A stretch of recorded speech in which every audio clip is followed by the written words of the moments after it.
Planning is the key to success and will make sure you put on the best gigs possible. Are you doing everything you can to make sure your gigs are as good as they can be?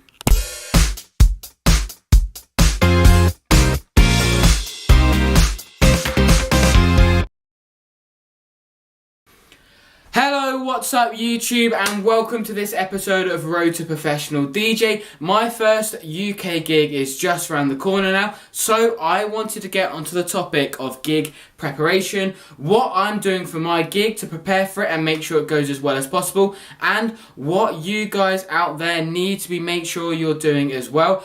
Gig preparation is probably the number one biggest and most important factor to make sure you have a successful gig. From making sure that firstly, people actually turn up, that the gig goes really smoothly, and what is also really important as well, making sure these people have a good time so that they're going to be coming back again, because that is ultimately one of the most important goals. You need to make sure you can retain an audience and start building a potential fan base that can come to more and more of your gigs. So, picture this. You get the phone call, you get the email, you get the message, and you have a gig confirmed. You've got a date in the diary and you know when you're going to be playing the gig somewhere in the future. What do you do? So, the most important thing for a gig is to make sure people actually turn up.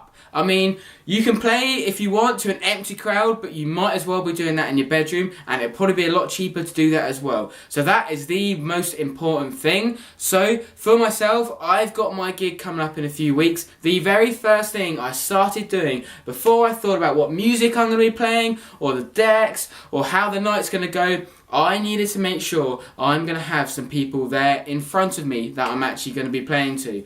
That's going to help you in 2 or 3 main ways. Number one, the promoter or the manager or the club owner or whoever it is that's asked you to come in for that gig, they're going to know that you've been able to bring more people with you. That's going to really strengthen your case for getting more gigs in the future, and importantly, it's going to do you wonders for making sure this gig goes really, really well. So for myself, my first gig in a few weeks' time with Boxed In, I have already, before this video, I only found out about the gig a few days ago, I have been letting as many people know that I'm going to be playing a gig, when I'm going to be doing it, what type of music I'm going to be doing, and that it's going to be a really good night to get down as many people as possible. Number 2 is music. Of course, music is so important for your gig and your night out. You need to make sure that you are the DJ that's playing the best possible music, so you need to plan that. And I don't necessarily mean planning your entire DJ set, that's not the best thing to do, but you can bring together a collection of music that you know that you might want to play and that will be suitable for the environment and that's going to be appropriate for your timed DJ slot. Of course, if you're playing early or middle or late in the night, you're going to be playing very different energy vibes and types of music. For example, the first DJ coming on does not and should not be playing all the big bangers. Those unfortunately need to be saved for the more peak time DJs. But you need to make sure you've got a good collection of music that you're going to be playing at the set. Myself, going forward to Box In, the Disco House event in a few weeks' time. Disco House is not a genre I know too well, so I have been spending as much time as I can getting to know the genre of music and trying to find as many good songs as possible which match not only my DJ style, but the style of disco house that I want to play. So on my commute to and from work, I've been listening to random playlists and just trying to absorb as much of the genre as I possibly can. So that is another really important way you can properly prepare for your set to make sure you've got such a good plethora of music you can play when you're stood behind those decks. Number 3 is decks, of course, themselves. So for myself, for my next gig, we will be using the Nexus 2000s and DJM 1000. Currently, I have the XDJ 700s and the DJM 450. These are professional mixers and CD players, no doubt, but they are not quite the same level as what I will be playing when I'm stood behind the decks in a few weeks' time. So I need to prepare and plan, and I just cannot afford to spend the £5 grand to purchase all those decks to make sure I'm fully competent and will be comfortable behind the decks. So what can I do? Well, try and think a bit outside of the box. Firstly, you can rent some out. Renting is really expensive. Even just sort of the mixer for a week or so, you're looking at sort of £100 or £200.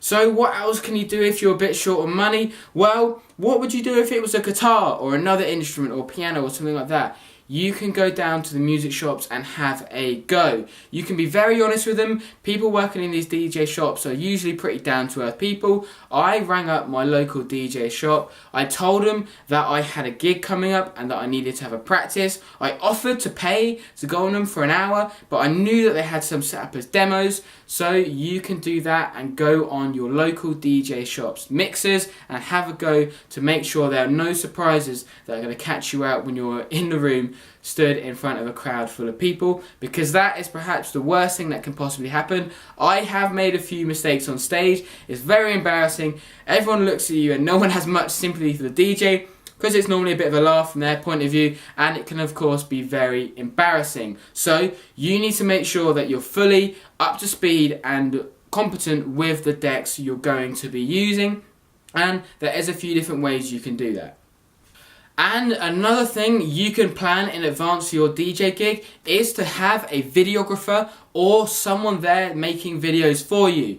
Mobile phones are so good these days, you could even use those and just have a mate recording. But for myself, I've booked a videographer to come up and to record a montage of my DJ set. Why have I done this? Well, the main reason I've done this is because going forward, that's going to help me promote myself. Every time I speak to a bar manager, a club owner, I can show them a 2-minute long montage of me DJing, hopefully with a big crowd, looking very professional in some decent decks, which is really going to help my image to them and to show them that I really do mean business and that I'm professional in what I say I can do and what I can do for them. Of course, mixers are always very important, so if you can also have a recorded live mix, that is another thing which is going to be really good strength and to have in your arsenal to help yourself get your name out there. But even a few standard videos from a friend on a phone will be enough just to help you sort of give you that edge when you're promoting going forward. And if you are building a brand of nights out, you can then use that to advertise your next night out. So that just about ties up some of the most important things you can be doing to make sure your gigs run as smoothly as possible. Making or spending a bit of time to make sure your gigs are fully planned out, that you know there's not going to be any surprises, is really going to make a difference on the experience of the people that are going there to support you, to watch you, or even the people's opinions and impressions of people that don't know you, who are in the crowd, and of course are going to hopefully be coming to your gigs again in the future. So it is really important to plan out these things as best as you possibly can. These are the things I've been doing to plan for my next gig with Boxing Events, and hopefully they are going to be what makes a difference and make sure that I get another gig in the future with them. So as I said, that just about ties up this video. Please give this video a thumbs up if you found it of any use, and of course subscribe for more good stuff coming soon. Cheers!